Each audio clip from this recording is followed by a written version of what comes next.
आज हमारे साथ लोधी राष्ट्रीय क्रांति सेना के राष्ट्रीय अध्यक्ष हैं। इनसे महाकुंभ के बारे में जानकारी लेंगे। जिस प्रकार से आप देख रहे हैं कि महाकुंभ को लेकर के जो चर्चा है वो काफ़ी ज़्यादा है, उसको लेकर के हम इनसे चर्चा करने वाले। सबसे पहले सर आपका स्वागत है। जी धन्यवाद। चलते चलते आप भी चलते चलिए। सर आप क्या कहेंगे, जिस प्रकार से आपने देखा कुंभ के मेला में कई मौतें हुई और जो आधिकारिक आंकड़े हैं वो 30 बताए गए हैं, वहीं उसी चीज़ को लेकर के जो बागेश्वर बाबा हैं उन्होंने एक बयान दिया है कि जिन लोगों की वहाँ पर मौतें हुई हैं वो मौतें नहीं हुई हैं, उनको मोक्ष मिला है। इस पर आप क्या कहेंगे बागेश्वर बाबा जी के लिए? देखिए, सबसे पहले आपका धन्यवाद जी। जैसा कि महाकुंभ मेले को लेकर के चर्चा आप कर रहे हैं जी। तो सबसे पहले मैं आपको बता दूं, जैसे आपने सवाल किया कि 30 मौतें हुई हैं जी। तो 30 मौतों को लेकर के मैं आपको बता दूं, अभी मेरे पास जो ताजा खबर आई है वहां पर लगभग अभी लवारिस 7 से 8 गाड़ियां खड़ी हुई हैं।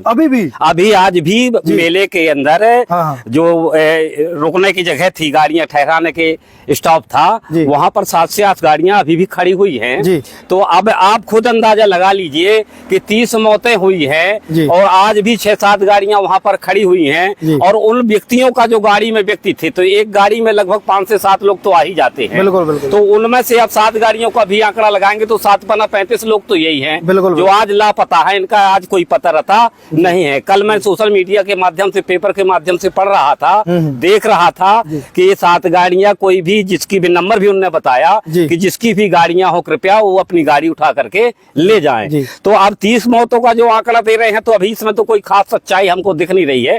और अब आने वाले समय में देखिए क्या हकीकत क्या है, हकीकत पर अभी कोई जा नहीं रहा है। जी। अभी आपने वहाँ देखा कि जब कुंभ के मेला में कुछ रिपोर्टिंग करने कुछ लोग वहाँ पर गए तो आपने देखा होगा कि वहाँ जो रिपोर्टर थे उनके साथ धक्का मुक्की हुई और कहा जा रहा है, ऐसा इल्जाम लगाया जा रहा है कि जो सरकार है वो आंकड़े छुपाने की कोशिश कर रही है। इस पर क्या कहेंगे आप? देखिए, जो आंकड़े हैं तो ये बिल्कुल सही है। जैसे हमारे पत्रकार बंधु होते हैं वो तो कवर करते हैं, कवरेज करते हैं, अपनी खबर को वो दिखाते हैं, लोगों तक सच्चाई पहुंचाने का काम वो करते हैं। लेकिन वहां पर चाहे सरकार हो, चाहे मैं हूं, चाहे कोई दूसरा हो, वो अपने आप को सिद्ध सही साबित करने के लिए और उस सच्चाई को छुपाने के लिए कुछ ना कुछ करता है। तो इस प्रकार से पत्रकार बंधुओं को जो है तो वहां तो धमकाया जाता है, डरवाया जाता है ताकि ये सही खबर वहां पर ना निकालें। इसलिए सरकार जो है थोड़ा बहुत कहीं ना कहीं तो डिस्टर्ब कर रही है।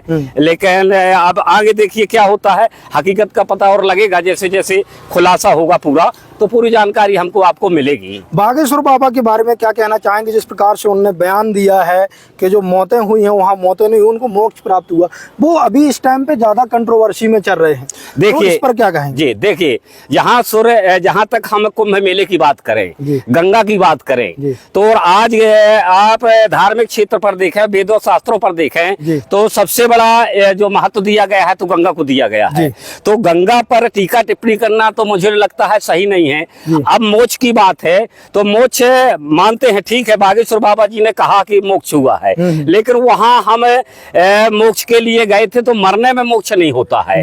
मरने से कोई मोक्ष नहीं होगा। वहां तो हमारी किसी न किसी प्रकार से मौत हुई है, मौत हुई है तो इस पर मोक्ष नहीं हुआ है। अगर मोक्ष की बात की जाए तो, और जैसे बागेश्वर बाबा जी ने कहा कि जो यहाँ आएंगे उनको मोक्ष प्राप्त होगा, नहीं तो वो अभागी, ऐसा कुछ बयान उनका सामने आया है। अरे वो देशद्रोही उन्होंने कहा था कि यदि जो लोग यहाँ नहीं आएंगे कुंभ के मेले में तो वो देशद्रोही कहलाएंगे, ऐसे कह करके उन लोगों को बुलाने का। तो अब मैं आपसे पूछूं, भारत की जनसंख्या कितनी है? 140 करोड़ देशवासी हैं। वहाँ 20 से 25 लाख लोग गए होंगे जी, और ज्यादा गए हैं, करोड़ मान लीजिए, करोड़ लोग गए हैं। अब 1 करोड़ लोग वहाँ गए हैं, 140 करोड़ लोग हैं, तो आप उनको क्या कहें जो नहीं पहुंचे हैं? क्या वो भागे हैं या कुछ है, क्या है? नहीं तो वो देशद्रोही माने, तो वो देशद्रोही है। जैसे आप नहीं गए तो क्या तो देशद्रोही थोड़ी है? ऐसा नहीं है, ये कहना मेरी समझ में इतना नहीं बोलना चाहिए बागेश्वर धाम को, क्योंकि आपकी छवि बनी हुई है, आपके जो है तो कई लोग चर्चा करते हैं, आप एक अच्छे ऊंचे पद पर बैठे हुए हैं, आपको ऐसी बातें अशोभनीय है, ऐसी बातें शोभा नहीं देती है। अभी आपने मुक्तेश्वरानंद महाराज का भी बयान सुना होगा, जिस प्रकार से इसी बात को लेकर के मुक्तेश्वरानंद महाराज ने उनको जवाब दिया है बागेश्वर महाराज को कि यदि वो इस प्रकार का मोक्ष चाहते हैं तो वो हमारे पास आ जाए, हम धक्का देने के लिए तैयार है। बिल्कुल बिल्कुल। अगर मोक्ष की बात है, वहां अगर मरने से मोक्ष हो जाता है या कुछ हो जाता है तो ये बिल्कुल मुक्तेश्वरानंद जी ने सही कहा। दूसरी बात, एक और चीज मैं अंतर बता दूं आपको,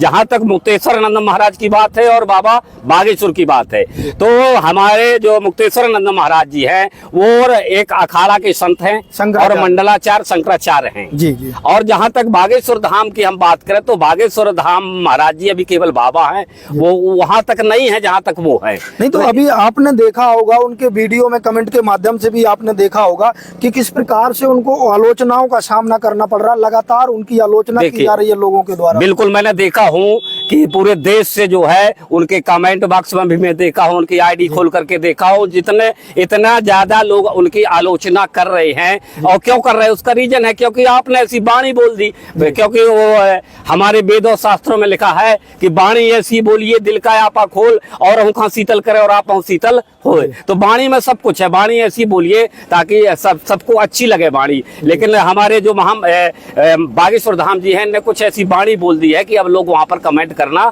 चालू कर दिए, क्योंकि अब वो समय नहीं है। अब वो समय नहीं है। 15 अगस्त 1947 को देश आजाद हुआ, संविधान लागू हुआ, संविधान के बारे में सबको ज्ञान हो गया है। नहीं तो अभी आपने एक चीज देखी होगी कि जो नया संविधान बनाने की कोशिश की जा रही है साधुओं के द्वारा, अभी आपने देखा हो या नहीं देखा हो, इस पर न्यूज भी की हुई थी मैंने कि एक जो संविधान है इन्होंने 25 जो लोग हैं उन्होंने तैयार कर लिया गया है। और अभी कहा भी जा रहा था कि बसंत पंचमी में वहां पर चर्चा होने वाली है, जो हिंदू राष्ट्र के लिए संविधान तैयार किया गया। तो ये लोग तो हिंदू को मानते नहीं है। ये संविधान जो है ये बकवास है कि तैयार हो गया, ये कुछ होने वाला नहीं है। बाबा साहब अम्बेडकर ने जो संविधान हमको दे दिया है, भारत का जो संविधान है, 2 वर्ष 18 महीने 11 दिन उस कमेटी को लिखने, जिस सभा के संविधान सभा के अध्यक्ष थे बाबा साहब, इन्होंने 12 महीने 12 दिन में लिख दिया। तो ये अच्छी बात है, 12 महीना में आपके पास समय कम था तो आपने जल्दी लिख दिया, हमारे पास नहीं था तो हमने लेट लिखा। लेकिन हमने जो बाबा साहब ने जो संविधान लिखा है वो समिति के द्वारा, उसमें समिति बनाई थी कांग्रेस के उस समय जो हमारे भारत के प्रधानमंत्री थे, उन्होंने उस समिति का प्रारूप कमेटी के नाम से दिया था, वो समिति थी। अब वो समिति का जो संविधान है वो हम आप कुछ भी कहते रहे, वो संविधान बदलने वाला नहीं है। अगर वो संविधान बदल जाएगा तो देखिए ये सूरज इस तरफ से निकलता है पूर्व से, तो ये पश्चिम से निकलेगा क्या? नहीं निकलेगा। तो इसी प्रकार से मान लीजिए कि वो संविधान जब बदलने वाला नहीं, हाँ सूरज अगर पश्चिम से निकलना शुरू हो जाएगा तो संविधान भी बदल जाएगा। सर एक और सबसे बड़ा सवाल है, जिस प्रकार से आप देख रहे हैं कि जो आस्थावान लोग हैं,